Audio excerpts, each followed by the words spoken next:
Holy hell, I was just a child in those days, but there was sure as shit nothing childish about the pounding in my chest on that afternoon in second grade when nervous little me reached out a bony little arm holding a shaky little note to skinny little her with four measly little words trying so hard to band together to make one mighty bold interrogative.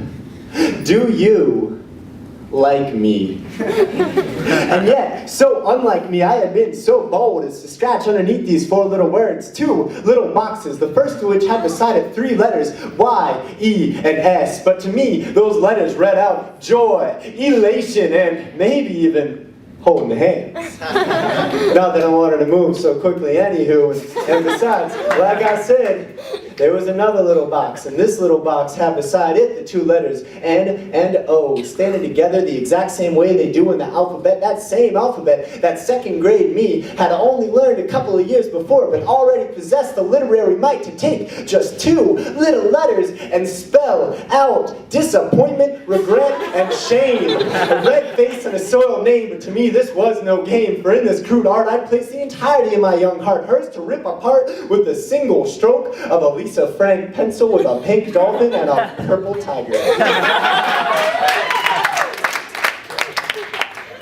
But this was big. This was real big. This was her chance to confirm to me that what I'd felt all this time was not unrequited like, but that we were deeply, deeply in like with each other. That when she released me from the clutches of freeze tag that afternoon, it was her way of standing up on top of the monkey bars and shouting out to the whole playground that we were a pair of star-crossed likers.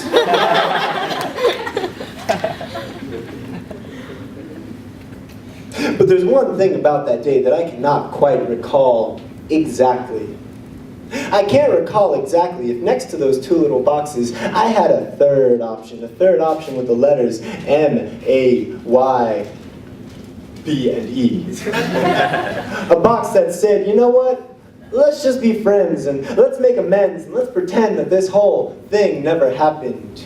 And though I'm not exactly sure if I included that third box, I'm awful damn certain that I did not. I'm awful damn certain that I did not because I don't think that second grade me realized that I would grow up to think that life had such great gray areas. I don't think that second grade me had any idea that instead of going steady with one another, our generation would be in open relations where we're talking and Facebook stalking and always walking while texting and sexting and moving on to the next thing. I don't think that second grade me realized that commitments would become things to be feared and ourselves things to be doubted. No. Second grade me always shouted. Second grade me never gave a moment to the maybes that I have since come to know so well. The fucking maybes who, when I lie down in bed at night, they kind of swoop into my bedroom like Dementors in cloaks, and they throw all these doubts into my head, and they bully away all the sweet, sweet slumber. The fucking maybes who stifle my voice at the sound of injustice. The maybes who hold back my hand when I just want to reach out for the calloused hands of injustice. The calloused hands of opportunity that have been knocking at the door for so long that I have just come to ignore the thud, thud, thud. No.